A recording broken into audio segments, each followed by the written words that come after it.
Hello, dearly beloved. We've gathered here today to do an About Me video.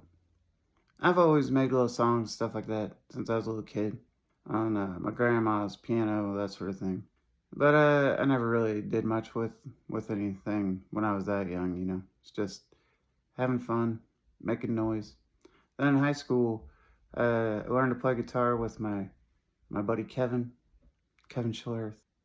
I pretty much started writing songs right away when I was in high school. Obviously, I didn't know how to play very well, but I've always been more of a writer than a musician. There's that.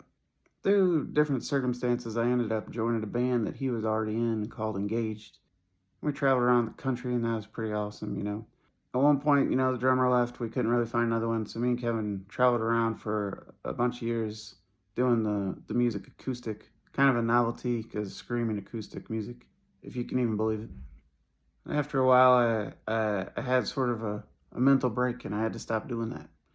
It was no good. And then, life just kind of moves on, that sort of thing. That's what happens. But then, I was in a car wreck, and I lost 15 inches of my smallest intestine, and it was quite the ordeal. I was basically stuck in a chair for a couple months.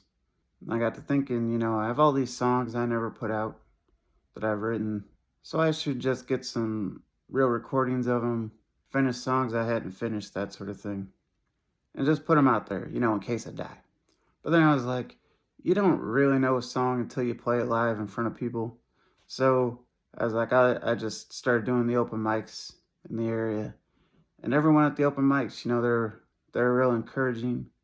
And so, it kind of got my confidence back in what I was doing. I finished up some recordings I had from before, and I'm putting them out. Looking forward to recording some of my newer stuff, and just looking to pay my dues in the scene, open up for some shows, get in front of some people. If you know of any alt rock shows, let me know.